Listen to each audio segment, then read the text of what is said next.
పని విధానాన్ని రైతత 26,000 వేతనం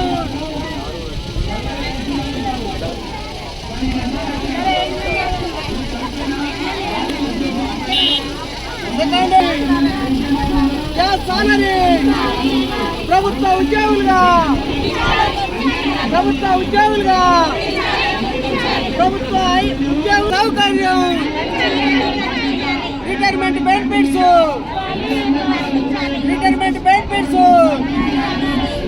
ఏఎన్ఎం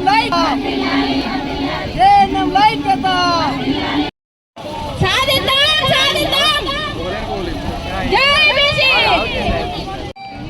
సిరిసిల్ల జిల్లా సిరిసిల్ల కలెక్టర్ కార్యాలయం ముందు ఈరోజు రాష్ట్ర పిలుపు మేరకు సెకండ్ ఏఎన్ఎంలు ఎదుర్కొంటున్నటువంటి సమస్యల మీద అన్ని జిల్లాలలో కార్యక్రమం చేపట్టడం జరిగింది. ఏఐటీసీ ఆధ్వర్యంలో ప్రధానంగా చూసినట్టుంటే కేంద్ర రాష్ట్ర ప్రభుత్వాలు హెల్త్ డిపార్ట్మెంట్లు పెట్టి ఇలా ప్రజలకు ఆరోగ్యాలకు గర్భిణీ స్త్రీలకు అన్నిటికీ అందుబాటులో ఉంటుందని ఇవాళ వాళ్ళు నిర్మించినటువంటి సంఘటనలు ప్రధానంగా చూస్తే ఆన్లైన్ ఆఫ్లైన్ అని పనిభారం వేస్తూ వాళ్ళు చదివినటువంటి వాళ్ళు అప్పుడు 10th చదివినటువంటి వాళ్ళు కూడా కొంతమంది ఉన్నారు.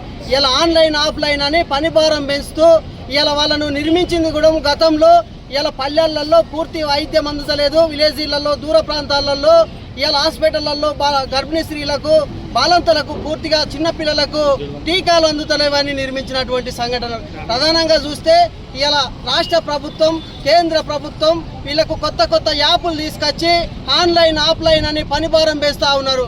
ఇలా కంప్యూటర్ ఆపరేటర్లు కాదు వీళ్ళు, ఇలా కంప్యూటర్ ఆపరేటింగ్ చేయమంటే వాళ్ళు ఎలా చేస్తారని చెప్పేసి రాష్ట్ర కేంద్ర ప్రభుత్వాలను ప్రభుత్వ ఉద్యోగులను మేము అడుగుతా ఉన్నాం. ఇలా వాళ్ళ మీద పెనుభారం మోపుతూ ఇలా కరోనా టైంలో కూడా పానాలకు సైతం లెక్క వేయకుండా వాళ్ళ కుటుంబాలను విడిచిపెట్టి సేవ చేసినటువంటి వాళ్లకు ఇలా ప్రభుత్వ ఉద్యోగులుగా గుర్తించక వాళ్ళ శ్రమను గుర్తించక వాళ్ళకు పెనుభారం మోపుతా ఉన్నటువంటి కేంద్ర రాష్ట్ర ప్రభుత్వాలు వెంటనే ఆలోచన చేసి ఆ ఒక సెకండ్ ఏఎన్ఎంల మీద పూర్తిగా ఆన్లైన్ ఆఫ్లైన్ తగ్గించి కంప్యూటర్ ఆపరేటర్లు నిర్మించాలని కూడా మీ ఏఐటీసీ జిల్లా సెక్రటరీగా డిమాండ్ చేస్తూ ఉన్నాం. ఇలా చూస్తే జీతాల మాదిరి ఖర్చుతానికి ఇలా చూస్తే కొంతమందికి ఉన్నటువంటి పూర్తి స్థాయిలో జీతం సవరణ చేయలేనటువంటి వేతనాల సవరణ చేయలేనటువంటి ఇలా దుతిలో వాళ్ళు ఉన్నారు. వెంటనే వాళ్ళకు ఇలా చూస్తే ఇలా పినిసిని ప్రభుత్వ ఉద్యోగులుగా గుర్తించలేనటువంటి పరిస్థితిలో ఉన్నారు. ఇలా పినిసి సౌకర్యం రిటైర్మెంట్ బెనిఫిట్స్ కూడా అందించి ప్రభుత్వ ఉద్యోగులుగా గుర్తించి అందరికీ సమాన వేతనం కల్పించాలి. లేని వేళలో ఈ యొక్క ధర్నాతో కాదు పెద్ద ఎత్తున ఆందోళన కార్యక్రమం చేయడానికి కూడా ఏఐటీసీగా సిద్ధమైనమని సందర్భంగా తెలియజేస్తా ఉన్నాం.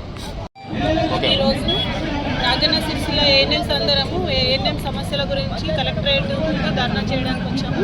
ముఖ్యంగా ఏంటంటే మా జాబ్ చార్ట్ ప్రకారం కాకుండా అనేక ఆన్లైన్ యాప్లు కొత్తవి వచ్చి మా మీద పెనుభారం మోపుతున్నాయి. ఆన్లైన్ ఆఫ్లైన్ సేవలు అవన్నీ కూడా చేయాలని మా పైన పనిభారం మోపుతున్నారు. 33 రకాల ఆన్లైన్ యాప్లు రోజు డైలీ ఆన్లైన్లో చేయాల్సిన పరిస్థితి మాకు ఇప్పుడున్న ఈ ఒక రోజులో 24 గంటలు అని ఉంది, కానీ 48 గంటలైనా సరిపోవడం లేదు. అట్లా ఉంది ఇప్పటి పరిస్థితి. చేసిన పనినే మళ్ళీ కొత్త యాప్లలో క్రియేట్ చేసి ఒక ఇమ్యునేషన్ చేస్తూ ఉంటే పిల్లలకు టీకాలు అవి వేస్తున్నప్పుడు ఎంసీహెచ్ కిట్లో అప్లోడ్ చేయడమే కాకుండా మళ్ళీ కొత్తగా యూబిన్ అని ఒకటి అయ్యి దాంట్లో అప్లోడ్ చేయడము, మళ్ళీ వాటినే రికార్డులలో రాయడము, ప్రతిదీ కూడా ఒక్కొక్క చేసిన పనినే 10 సార్లు చేయడము. ఈ ఎన్సీడీ అనేది 30 సంవత్సరాల పైన ఉన్న వాళ్ళకి ప్రతి వ్యక్తికి బీపీ, షుగర్, క్యాన్సర్ ఇవన్నీ కూడా మేము వాళ్ళను ప్రత్యక్షంగా పరీక్షించడమే కాకుండా మా పని అంటే పరీక్షించడం వరకే, కానీ దాన్ని పూర్తిగా ఎన్సీడీ యాప్లో అప్లోడ్ చేయడము, అక్కడ ఉన్నప్పుడే చేయడం అంటే ఒక్కొక్క మనిషికి దాదాపు ఒక ½ అవర్ పడుతున్నది. అలాంటిది ఒక్కొక్క రోజు 30 మందిని అట్లా చేయమని టార్గెట్ విధిస్తున్నారు. అది బాగా మాకు ఇబ్బంది అవుతుంది. ఎందుకంటే మేము ఆరోగ్యం కోసము విలేజర్స్లో వాళ్ళకి ప్రజారోగ్యం కోసం వచ్చిన వాళ్ళము, కానీ వాళ్ళ ఆరోగ్య పరిస్థితి ఏమో కానీ ముఖ్యంగా మొత్తం మేమే అనారోగ్యానికి గురవుతున్నాము పని ఒత్తిడితోటి. ఇంటి దగ్గర కూడా ఇవి అక్కడ మా డ్యూటీ అవర్స్లో చేసినా కూడా సరిపోనంతగా మళ్ళీ ఇంటికి వచ్చి కూడా చేయాల్సిన పరిస్థితి, రాత్రిళ్ళు కూడా చేయాల్సి వస్తుంది ఆన్లైన్ పనులు. ఆన్లైన్ల కోసం మా నుండి కాకుండా వేరే ఆపరేటర్ను ఏర్పాటు చేసి వాళ్ళతో చేయించే ప్రయత్నం చేయండి. కానీ లేకపోతే మేమే ఆన్లైన్ ఆఫ్లైన్ ఇవన్నీ చేయాలంటే మాత్రము మా వల్ల కాదు. మాకున్న డిమాండ్స్ ఏంటంటే మాది రెగ్యులర్గా అయితలేదు, జాబ్ కూడా రెగ్యులర్ చేస్తలేరు, జీతాలు సరిగా రావడం లేదు, అట్లనే ఏ బెనిఫిట్స్ కూడా లేవు. అట్లాంటప్పుడు మేము ఇంటి నుండి 8 గంటలకు అట్లా బయలుదేరినా కూడా సాయంత్రం 9 to 4 అంటే కూడా 9 to 4 కూడా సరిపోవట్లేదు. ఎంత చేసినా కూడా పని మిగిలిపోతూనే ఉంది. మా మీద పై అధికారులు కూడా బాగా ఒత్తిడి తెస్తున్నారు. పని ఒత్తిడితోటి చాలా మంది కూడా ఒత్తిడితోటే ఎన్నో యాక్సిడెంట్లు వల్ల చనిపోవడము ఇవన్నీ ఎన్నో జరుగుతున్నాయి పని ఒత్తిడితోటి. అంటే మేము కూడా ఫ్రీగా మంచిగా వర్క్ చేస్తూ జనాలకు సేవ అందిస్తూ మేము కూడా హ్యాపీగా ఉండాలని మేము కోరుకుంటాం. కానీ మేము ఈ జాబ్ చేయడం వల్ల ఏంటంటే మొత్తం మా ఫ్యామిలీని కూడా వదిలిపెట్టుకొని చేసినా కూడా అయిపోయినంత వరకు పని ఒత్తిడి ఎక్కువ అవుతుంది.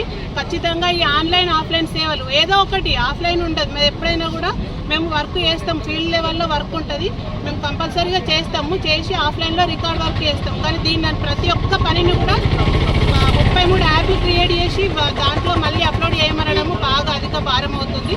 దీన్ని కంపల్సరీగా రాష్ట్ర ప్రభుత్వం, కేంద్ర ప్రభుత్వాలు వాళ్ళ దృష్టికి తీసుకొని ఏఎన్సీ టార్గెట్లు కూడా గర్భవతులు ప్రతి నెల ఇన్ని కావాలి ఖచ్చితంగా అని ఒక టార్గెట్ ఉంది. ఆ టార్గెట్ నుండి కూడా మాకు మినహాయింపు కంపల్సరీ కావాలని కోరుకుంటున్నాం. ఎందుకంటే వాళ్ళు గర్భవతి అయితేనే కదా మేము నమోదు చేసేది, కానప్పుడు మేము ఎలా చేయగలుగుతాము?